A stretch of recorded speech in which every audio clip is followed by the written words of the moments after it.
E na contramão de Dom Pedro I, que disse, em 1822, diga ao povo que fico, Igor Jesus e o Botafogo falam para os secadores, diga ao povo que eu voltei. O campeão voltou absoluto, com moral, mostrando a sua qualidade. Botafogo venceu o Juventude por 2-0, mostrando um pouquinho só no segundo tempo do futebol que a gente vai ver no decorrer da temporada. Os secadores estão tensos.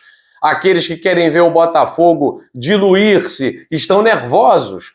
Tentaram desmerecer o Igor Jesus. Porque em 24 jogos fez um gol e tal. Não entendem nada, não sabem nada de futebol moderno. O próprio Igor Jesus foi lá, falou e falou muito bem sobre as suas qualidades, sobre o seu estilo de jogo.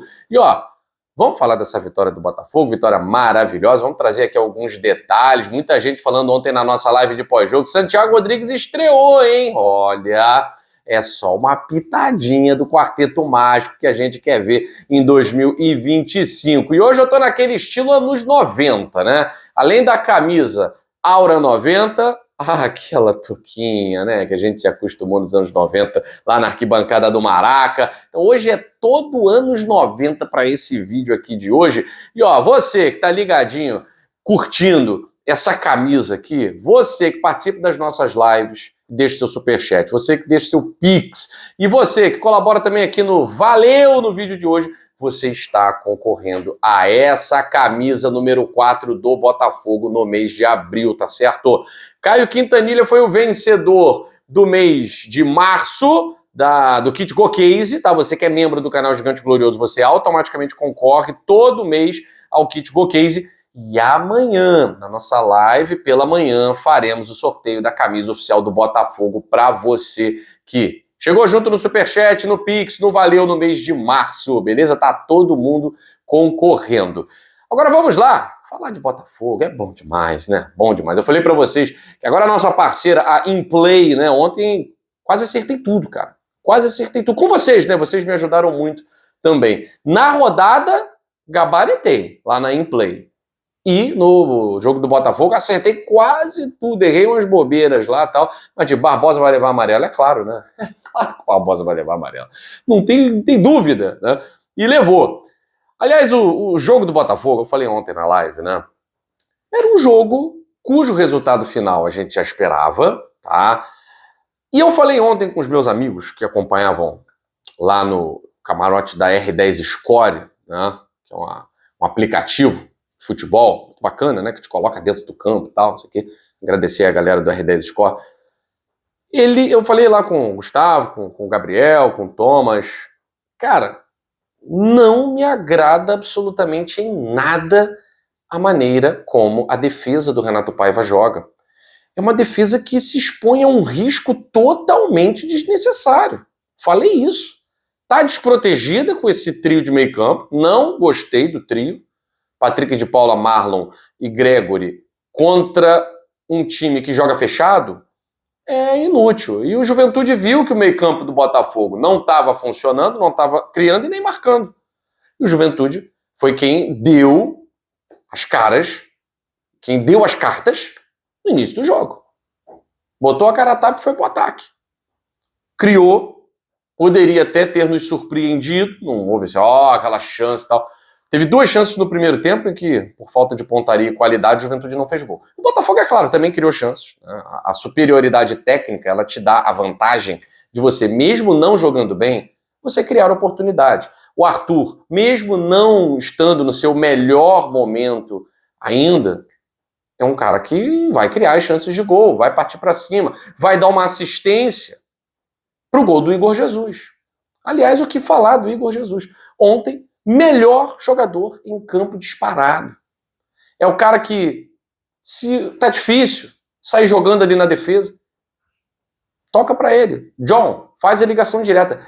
Ele consegue, ele domina, ele gira, ele ganha do jogador. É impressionante a qualidade do Igor Jesus. E ele falou, após a partida, inclusive, tem jornalista aí muito consagrado que foi fazer postagem do Igor Jesus, dizendo, nos últimos 24 jogos do Igor Jesus ele tem um gol, sei que tal, justificando que o Igor Jesus não poderia ser o atacante da seleção brasileira. Eu não sei o que essa pessoa queria, né?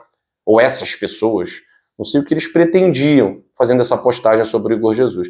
É uma galera que está presa nos anos 90, a camisa dos anos 90 ela é maneira, mas a gente não precisa também ficar preso na doutrina futebolística dos anos 90 em que você precisava ter um camisa 7, um camisa 9, um camisa 11, seja lá o número qual for, preso na área, dentro da área, o que um Germán Cano ainda faz hoje, né? O Botafogo não precisa disso. O Igor Jesus ele não precisa fazer gol todo jogo para se mostrar importante. O Botafogo precisa vencer. E o Igor Jesus ele quase sempre participa de todas as ações ofensivas do Botafogo. Então é uma discussão tão inútil e improdutiva essa questão de em tantos jogos fulano fez tantos gols. Os números dizem muita coisa. Agora, se a gente não enxergar o futebol em 2025 como ele tem que ser enxergado em 2025, a gente faz um papelão desse. E ainda leva, no final do jogo, uma trollada aí do Igor Jesus mandando um recado. Afinal de contas, joga muita bola. Joga muito futebol. Muito futebol. E o Botafogo, por mais que não merecesse, né, saiu vencendo por 1-0 o primeiro tempo. Savarino ainda não entrou em 2025. Né? A temporada começa em abril. Para o Savarino, talvez seja só no dia 7 de abril, porque no dia 5 de abril não rolou. Né? Savá, primeiro tempo, ruim, perdendo chance. Aí, no segundo tempo, a temporada do Savarino começou a acontecer. Por quê? Porque o Renato Paiva percebeu a improdutividade do time, sacou o Vitinho, que tem qualidades defensivas, mas que ofensivamente não é tão produtivo quanto o Matheus Ponte. Entrou o Matheus Ponte. Saiu o Patrick de Paula, entrou o Santi Rodrigues. Aí o jogo mudou. Aí nós começamos a enxergar um Botafogo de 2025. Pelo menos o Botafogo que a gente imaginava quando o Santi Rodrigues chegou. Eu imaginava isso. Quando o Arthur chegou, eu imaginava mais ou menos isso. Jogando ao lado do Savarino e do Igor Jesus, eu imaginava que esse nosso quarteto, que muita gente já está se arriscando a chamar de quarteto mágico, eu estou segurando a onda, que para mim está faltando mais uma pitadinha de magia para eu chamar de quarteto mágico, né? Mas foi já um ensaio do que a gente quer ver em 2025. Da Libertadores na terça-feira, a gente quer ver, infelizmente não teremos o Igor Jesus, mas Santiago Rodrigues, Jefferson Savarino, Arthur, a gente quer ver essa galera jogando futebol. E com toques rápidos, passes rápidos. E aí nós podemos contemplar, né, porque é uma contemplação. Se você pegar o lance do segundo gol do Botafogo, é para contemplar mesmo, né? É para você curtir, é para você se deliciar. O Renato Paiva fala muito de jogo posicional, mas ele só funciona se todo mundo entender o seu papel dentro de campo. O segundo gol é uma pintura. O Botafogo sai do campo de defesa, tocando bola, sem que o Juventude consiga triscar na bola. E aí, quando chega no Cuiabano, o Matheus Ponte está partindo, pedindo a bola.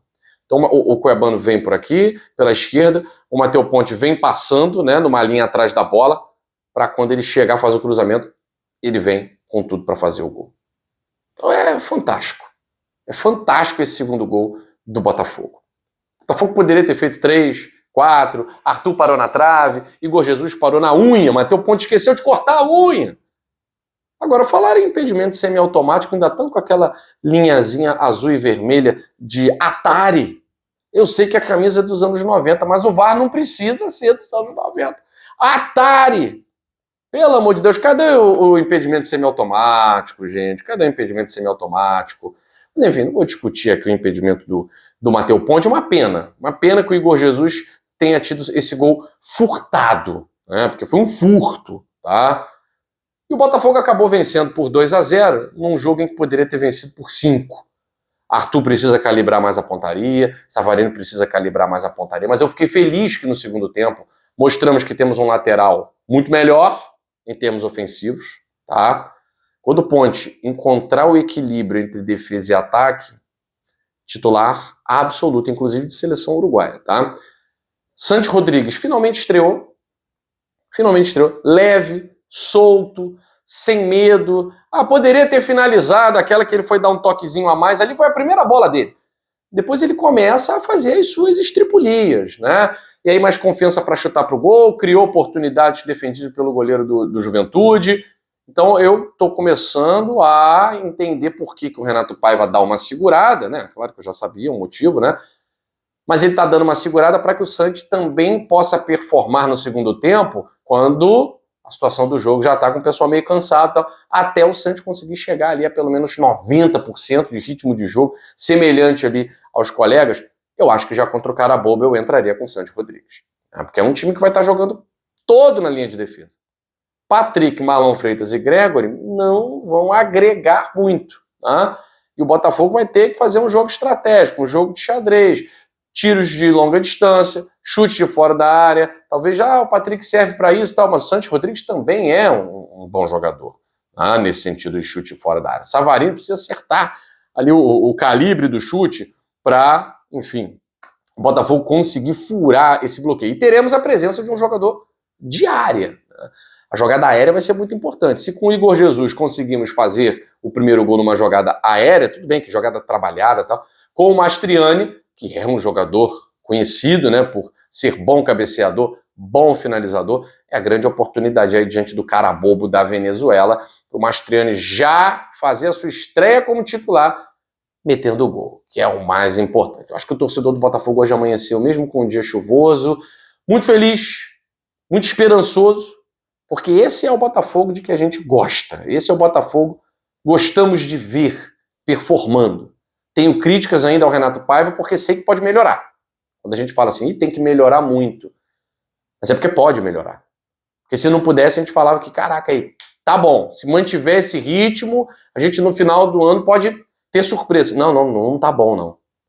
E o Paiva sabe que não tá bom, ele falou na coletiva que não tá bom, os jogadores sabem que não está bom, dá para melhorar e muito.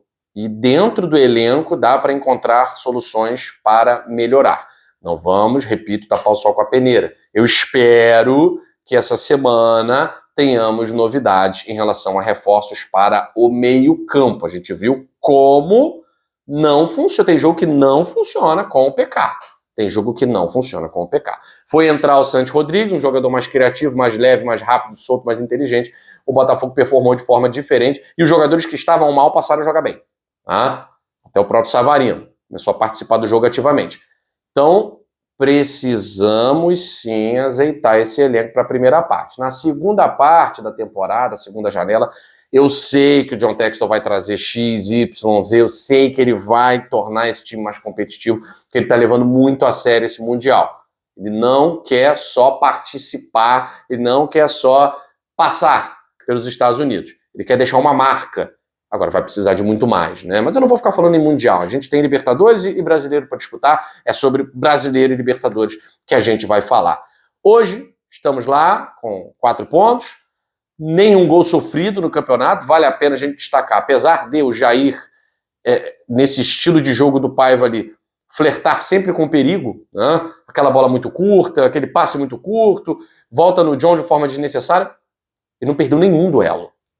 O Jair não perdeu nenhum duelo. Guilherme, é o Juventude e tal. Mas tem Juventude, tem Ceará. A Juventude ganhou de quem na primeira rodada, produção? Foi a do Vitória, tem Vitória. Então, assim, o Juventude, ele é parâmetro. Ele é parâmetro. Ele poderia ser líder do Campeonato Brasileiro se ganhasse do Botafogo. E ele tentou ganhar. Ele não ficou só se defendendo, ele tentou jogar. Tá lá com o Fábio Matias, torço para que tenha muita sorte, né? É um cara muito competente. Mas o Botafogo tem que tirar essa vitória e com parâmetro sim. Por isso que eu falei para vocês, o jogo contra o Novo Horizontino ele é parâmetro para jogo contra o Juventude, para jogo contra a Vitória, para jogo contra a Carabobo. Então foi um amistoso inteligente do Botafogo. E que bom que nós conseguimos vencer no Newton Santos, sem levar gol ainda no Campeonato Brasileiro, invictos a 18 jogos no Brasileirão. Próximo jogo contra o Bragantino, se a gente não perder, a gente completa um turno sem perder em Campeonato Brasileiro. Esse é o Botafogo que eu conheço. Esse é o Botafogo que a gente aprendeu a amar e que a gente quer que seja tetracampeão esse ano. Eu fico por aqui. Beijo grande no seu coração. Mais tarde a gente volta na segunda edição do Plantão Glorioso, com muita novidade, um vídeo bem bacana para vocês. Valeu, gente!